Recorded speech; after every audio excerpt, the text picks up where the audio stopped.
Welcome, this is Josh Rees with Mile High Church in Lakewood, Colorado. Thank you for tuning in to our podcast today.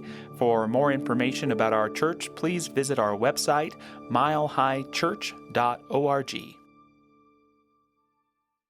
And so today we're talking about stepping into the flow. Next week we'll talk about trusting the flow.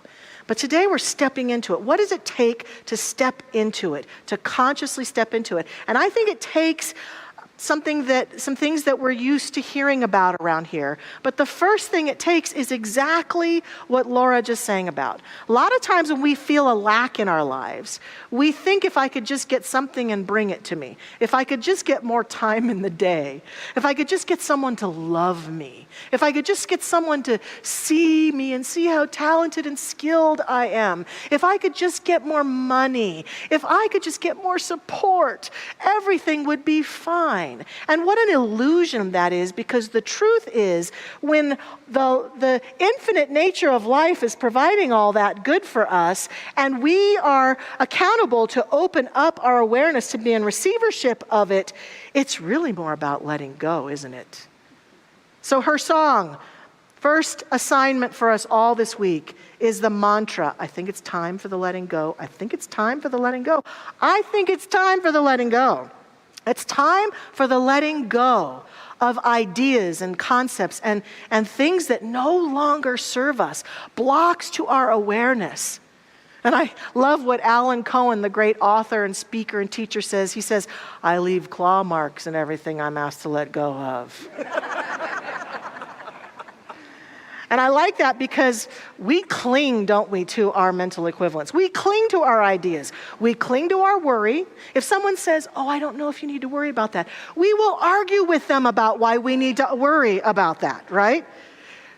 We cling and we have a hard time sometimes really letting go. Sometimes it's because cherished beings in our life who were around us, taking care of us, told us things that aren't true. So the first thing I'm inviting us to let go of is blocking habits of mind, habits of activity, habits of worry, habits of not setting good boundaries and letting people take advantage of us, habits of spending time and money and energy in things that no longer serve us. And my mother, Linda Frazee, who is a motivational speaker, she has a private practice where she's done counseling and teaches the Enneagram, has told in some of her speaking a story that has impacted me over the years that I've told in financial abundance classes. A true story about a young girl who went to an amusement park with her grandmother. And her grandmother was often a little worried about money a lot of times. And she gave the little girl a $20 bill and told her granddaughter, you can spend this any way you want today. So the little girl put the $20 in her pocket, and she wisely decided she would move through the amusement park and throughout the day look at the options of things she could buy, and at the end of the day she'd buy what she wanted. So at the end of the day she'd found what she wanted. She and Grandma go to the store to purchase it, and when the little girl reached inside her pocket after going on all those rides, her 20 bill was gone. She started crying because she knew she'd lost it. And her grandmother, who, as I said, worried all the time about money, gave her her first lesson by saying to her, you stupid girl, you should have spent it sooner. Now imagine this young woman grows up. She can attract money. Money comes to her easily. But can she keep it? No. She spends it as fast as she gets it.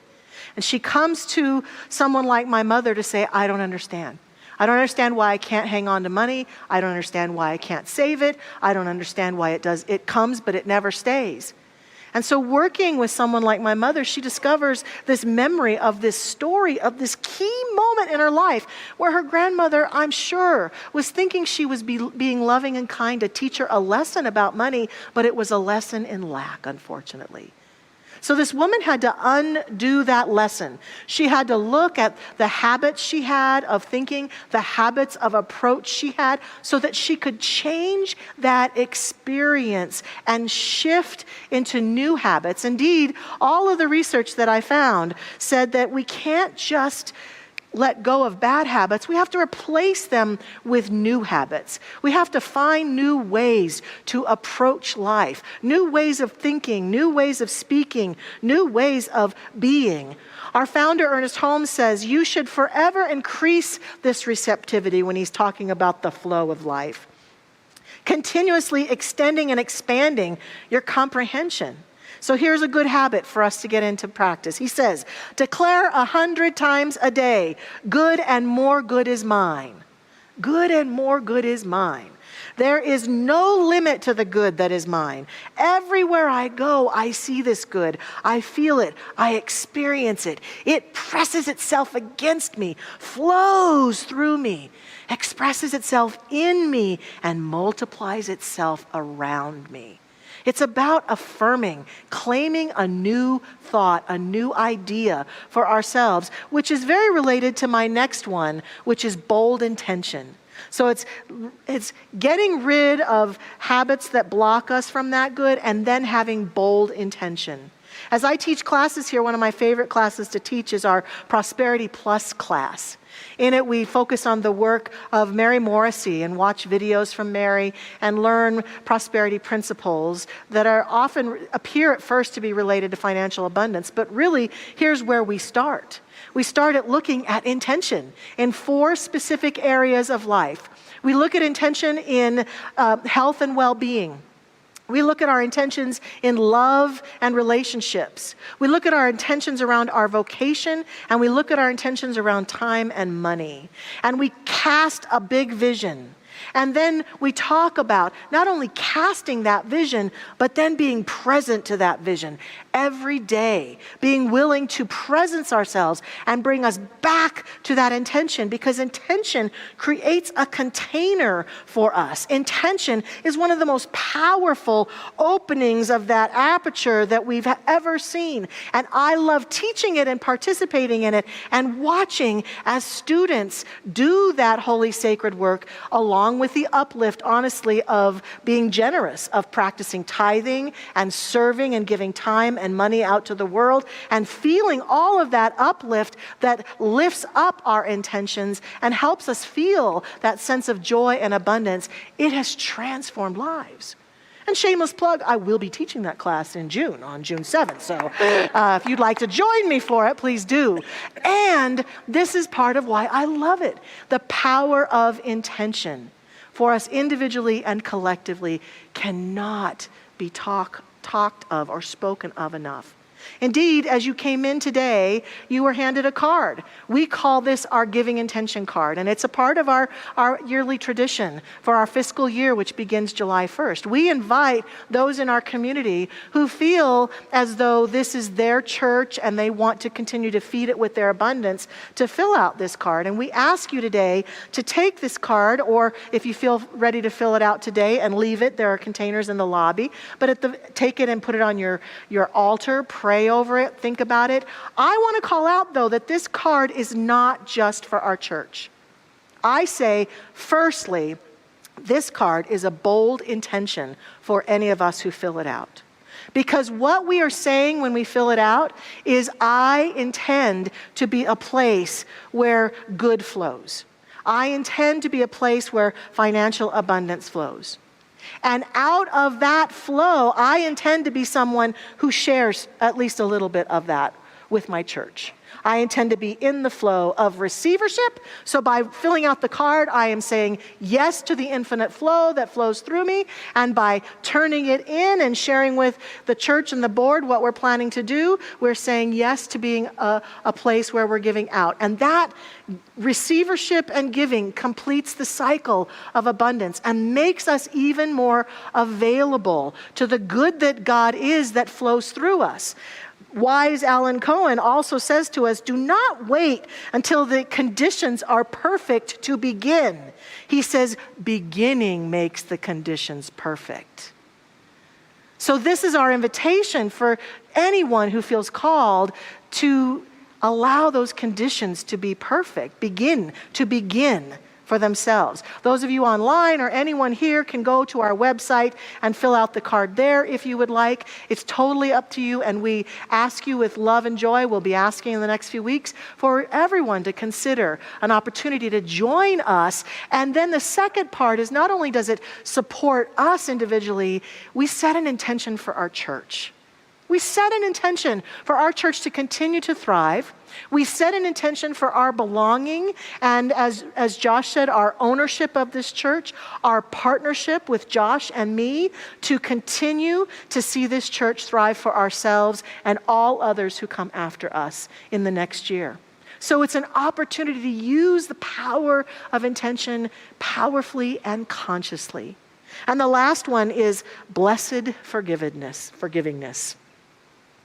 So when I first started hearing the great masters in my lifetime, Edwin Gaines and Mary Morrissey, talk about specifically financial abundance and forgiveness, I will admit I didn't get it. I thought, what the heck does forgiveness have to do with how much money I have? I don't get it. But I trusted them. And I also heard that song that Laura sang for the first time, right about that same time. And there's a line in that song that really got me. For the sake of the rest of my life, I'm willing to surrender it all. The guilt and the fear, the anger, the tears, the resentment, those things she sang, and that hit me. And I thought, you know what? For the sake of the rest of my life, how am I harming myself by continuing to hang on to my anger and resentment and frustration? And so I began a conscious process of forgiving my abusers, of forgiving the people who'd betrayed me, who'd hurt me, who'd made fun of me, who'd broken my heart. I began to consciously forgive, and I admit that the minute I started doing that, my life began to expand in ways I could never have imagined, including financially. And I believe that that is because when we are in anger, judgment, resentment, that aperture is very small. It's harder for that light that we are to get through. Doesn't change the nature of the light at all. Just like closing the shades at your house doesn't change the nature of the sun at all. But being in resentment and anger and fear is like closing the shades of my own soul, of my energy, of the truth that seeks to be expressed through me as I remain steadfast to unforgiveness, as I remain steadfast to the stories of what's been done to me versus the story of who I really am. Forgiveness invites me into who I really am. And the minute that I started that, life changed. The great Matt Kahn, who's coming here on June 3rd, says, every adversity in your life will come to an end the moment you stop blaming yourself or anyone for it. And that's what I've experienced. A huge part of abundance is being willing to let go of pain and unforgiveness and resentment and anger and judgment, and begin instead to embrace love and peace and wholeness. The wisest beings throughout the ages have been telling us this. Jesus used to say to his followers to forgive 70 times 7. One of the things that I did was for 7 days, I forgave 70 times. Writing, I forgive, and I had quite a few names that I had to do this with, and it took me some time, but I did it. And now I am free. I am free of those resentments. I am free of that pain. I am free of that story. Now those stories are things that occurred, but they don't charge me. They don't light me up. They don't keep me from who I really am. That's an important thing for us to practice. I'm fortunate that I get to teach in our ministerial school here at Mile High Church. And this past few weeks, I was teaching our ministers about speaking. And I make them all come and bring stories and humorous stories and inspirational stories that they can tell. And it really serves them in growing their skills, and it serves me in borrowing lots of good material. And one of our students named Jean Lean brought a beautiful story that I remember from a long time ago about another Jean named Jean Harper. In 1959, Jean Harper was in the 3rd grade. Her teacher asked all of the class to write what they wanted to be when they grew up. Jean was living in Northern California at the time, and her father was an airline pilot, crop duster. She loved planes, and she loved everything about flying. And so she wrote to her 3rd grade teacher that she had plans to be an airline pilot, crop duster, jump out of the parachute, and to be a commercial airline pilot. She turned it in, and the next day her teacher came and put the paper down, face down on her desk with a big old F on it, and said, "That is a fairy tale. Girls cannot fly planes." Well, Jean was humiliated and sad, and she went home and she told her father about this, and her father said, "Oh, that teacher doesn't know what she's talking about. Look at Amelia Earhart. Amelia Earhart was a pilot."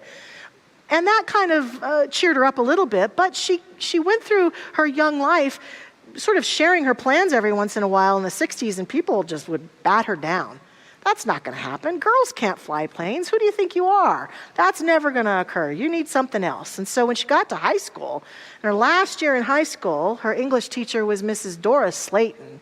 And Doris asked the kids to write an essay about 10 years from now, where do you see yourself? And Jean thought, oh, that dream of being a pilot. But she said, no, I can't do that. And she thought, well, maybe I could be a flight attendant, but I'm not pretty enough. Maybe I'll just get married. And then she said, oh, yeah, but what guy would want me? And then she said, 10 years from now, I could be a waitress. I could do that. And so her dream, is, while being a waitress is a great thing to do, great service, that wasn't her dream, but she picked that dream instead. And she turned it in to the teacher. A few weeks later, the teacher came, and just like her 3rd grade teacher, plopped it down on the desk, but there was no grade. And she said to the class, okay, everyone, now on this side of the paper, here's what I want you to do. Take a moment and imagine that you had limitless skills and abilities, access to the best schools, any training you could ever want, access to any money, financial support you could ever need, and that the way was made for you. What would you do then? This excited Jean, so she wrote again about her dreams of being a pilot, enthusiastically. And the teacher, Mrs. Slayton, after they were all done writing, leaned forward on her desk and she said, okay, class, I'm going to tell you a secret. You do have limitless abilities and talents. You do have access to education. You do have access to financial abundance if you're willing to work for it.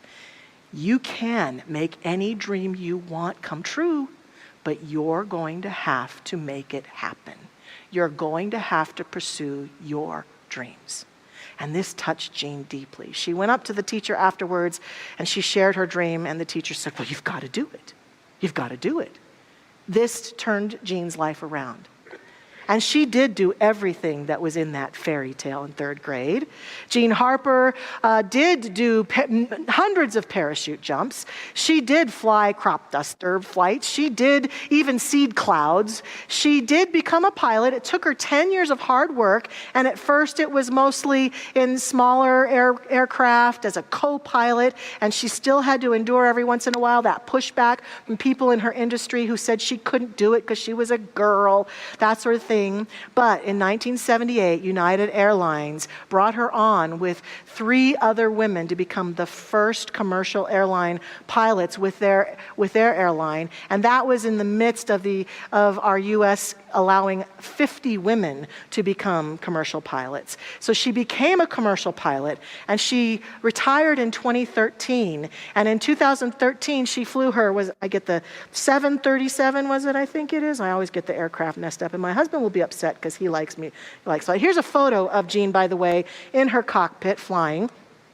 She says, I chose to believe my teacher, and she rolled up for her last flight in her 757 to the gate of her hometown, her new hometown, Denver, at Denver International Airport. And there was 2 fire trucks there with the water going, and she got to walk underneath that archway as everyone at the airport and United Airlines celebrated this beautiful accomplishment of Jean Harper. I think this is a powerful story. Yes, yes. And today, as I complete this message, I want to represent Mrs. Slater and look at us all and say to us, we know about the infinite flow. And we have access to all the gifts and talents we could ever need to live the life we would like to live. We have access to all the resources that are necessary to live the life we need to live. We just have to get about choosing it and saying yes to it. During this program, this week, I invite you, all of us, to let go of our habits, to set new intentions, to do our forgiveness work, to let go, and to recognize that whatever is necessary is available in this universe through that flow for us to create dreams, to live our life, to step forward in beautiful and bold ways. And with that, let us pray. I invite our practitioner prayer partners to join me if they choose to in this prayer by standing. And as they take that stand, we take a stand together to recognize the infinite light and love that God is everywhere present, shining brightly, boldly, and powerfully in, through, and as all creation. We breathe it in right here and right now, just as we breathe in the sunlight, even though we're indoors and we can't technically see that sun shining, but we know that that light is here in this room and we breathe it in. And we know that even though in our life right now, we may not as easily see the presence of God, we recognize that it is here and we breathe it in and we take it in and it flows into us, through us, and as us. And it inspires and uplifts us. And we feel that guidance and that call and that voice within us that says, oh, my beloved one, yes, live that life that is calling. This is a life of abundance. There is more than enough good.